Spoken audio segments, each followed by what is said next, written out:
जय हिंद दोस्तों।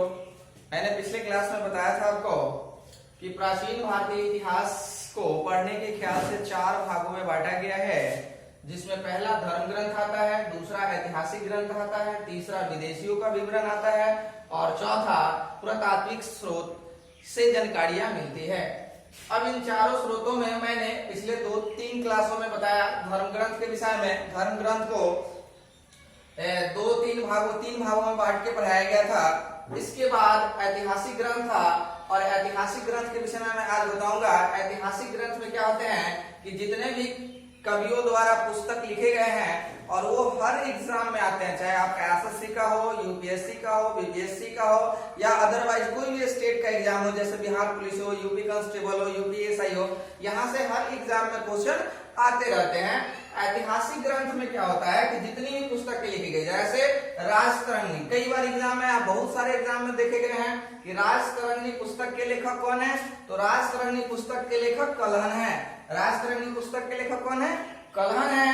और यह राजतरंगिणी पुस्तक का संबंध कहां से है? तो कश्मीर के इतिहास से है।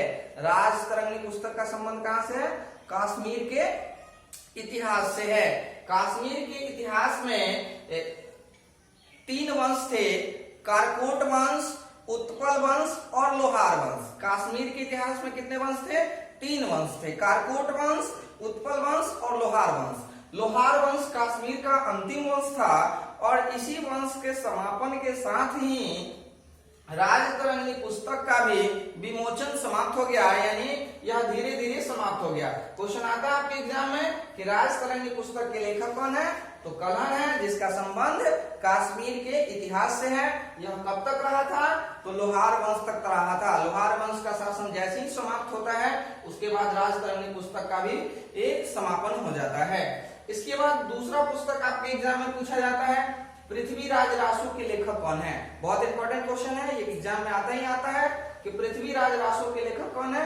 तो पृथ्वीराज रासो के लेखक चंद्रवरदाई हैं। पृथ्वीराज रासो के लेखक कौन है? चंद्रवरदाई हैं। और ये चंद्रवरदाई जो है किसके दरबार में रहते थे? तो पृथ्वीराज तृतीय के दरबार में रहते थे।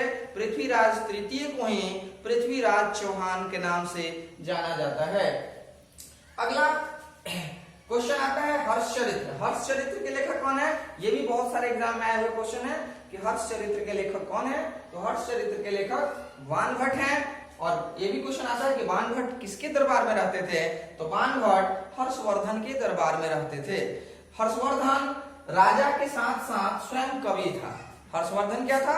राजा के साथ साथ स्वयं कवि था और इन्होंने 3 पुस्तकें लिखी, नागानंद, रत्नावली और प्रियदर्शिका। हर्षवर्धन कौन कौन पुस्तक लिखे हैं? नागानंद, रत्नावली और प्रियदर्शिका। ये राजा के साथ साथ कवि भी थे। तो क्वेश्चन आता है आपका कि हर्षचरित्र के लेखक कौन है? तो बाणभट्ट है। बाणभट्ट किसके दरबार में रहते थे? तो हर्षवर्धन के दरबार में रहते थे। हर्षवर्धन राजा के साथ साथ स्वयं क्या था? कवि भी था। इन्होंने 3 पुस्तक लिखा। कौन कौन?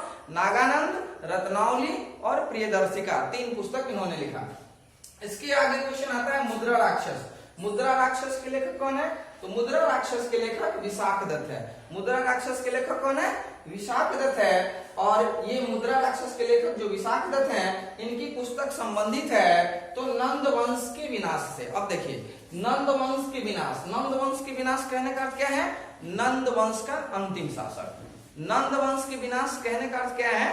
नंद वंश का अंतिम शासक। नंद वंश का अंतिम शासक कौन था? तो नंद वंश का अंतिम शासक घनानंद था। नंद वंश का अंतिम शासक कौन था? घनानंद था। नंद वंश के संस्थापक कौन हुए? तो महापद्म नंद हुए। नंद वंश के संस्थापक महापद्म नंद हुए। नंद वंश का अंतिम शासक घनानंद हुए। और घनानंद का विनाश यानी समापन और मौर्य वंश का उत्थान, यानी यहीं से जैसे ही चंद्रगुप्त मौर्य क्या करता है? चाणक्य की सहायता से, चंद्रगुप्त मौर्य चाणक्य की सहायता से घनानंद को हरा देता है और हराने के बाद मगध पे एक नया वंश आता है, जिस वंश का नाम मौर्य वंश होता है, जिसके संस्थापक चंद्रगुप्त मौर्य थे। इन्हीं सारी घटनाओं का विवरण जो है विशाखदत्त की पुस्तक मुद्रा राक्षस में वर्णित है। इसके बाद आता है आपका अर्थशास्त्र। अर्थशास्त्र पुस्तक के लेखक कौटिल्य, विष्णुगुप्त या चाणक्य। ये तीनों ऑप्शन में कहीं कहीं अलग अलग आते हैं, कहीं दे देते हैं अर्थशास्त्र के लेखक कौन है तो कौटिल्य है, कहीं अर्थशास्त्र का लेखक दे देता है विष्णुगुप्त, कहीं चाणक्य दे देता है। ये एक ही नाम है, तो अर्थशास्त्र के लेखक जो है वो कौटिल्य, विष्णुगुप्त या चाणक्य हैं। ये चाणक्य जो हैं चंद्रगुप्त मौर्य के ही दरबार में रहते हैं, यानी चंद्रगुप्त मौर्य को ये क्या बोलते हैं, नंद वंश के विनाश में यानी नंद वंश को हराने में चाणक्य ने चंद्रगुप्त मौर्य की मदद की थी। उसके बाद मगध पे मौर्य वंश आया था। इसके बाद अगला है आपका अभिज्ञान शकुंतलम। अभिज्ञान शकुंतलम के लेखक कौन है, कालिदास है। अभिज्ञान शकुंतलम के लेखक कौन है, कालिदास है। और कालिदास किसके दरबार में रहते थे, तो कालिदास चंद्रगुप्त द्वितीय के दरबार में रहते थे, जिसे चंद्रगुप्त विक्रमादित्य भी कहा जाता है। कालिदास किसके दरबार में रहते थे, चंद्रगुप्त द्वितीय के दरबार में रहते थे, जिन्हें चंद्रगुप्त विक्रमादित्य भी कहा जाता है। अगला आपका क्वेश्चन है स्वप्नवासवादता। स्वप्नवासवादता के लेखक कौन है, भास है। स्वप्नवासवादता के लेखक कौन है, भास है। स्वप्नवासवादता के लेखक कौन है, भास है। इतनी सारी क्वेश्चन जो हैं ये हर एग्जाम में आते हैं। कोई भी ऐसा एग्जाम नहीं है जहां से पुस्तक के बारे में एग्जाम में नहीं आता है, चाहे वो स्टेट लेवल का एग्जाम हो या सेंट्रल लेवल का एग्जाम हो, सारे एग्जाम में यहाँ से क्वेश्चन आते ही आते हैं। ऐतिहासिक ग्रंथ से क्वेश्चन निश्चित रूप से ही आते हैं। अब एक और पुस्तक है आपका अष्ट अध्यायी। अष्ट अध्यायी, अष्ट अध्यायी के लेखक कौन है, पाणिनि है। अष्ट अध्यायी के लेखक कौन है, पाणिनि है। ये भी क्वेश्चन बहुत बार एग्जाम में आता है। संस्कृत व्याकरण भाषा की प्रथम पुस्तक कौन है, अष्ट अध्यायी है। संस्कृत व्याकरण भाषा की प्रथम पुस्तक कौन है, अष्ट अध्यायी है। और अष्ट अध्यायी के लेखक कौन है, पाणिनि है। तो आज मैंने आपको ऐतिहासिक ग्रंथ के विषय में बताया। ऐतिहासिक ग्रंथ से बहुत सारे क्वेश्चन आते हैं, और भी बहुत सारे पुस्तक हैं जो कल के क्लास में या विदेशियों के विवरण के क्लास में हम आपको बताएंगे।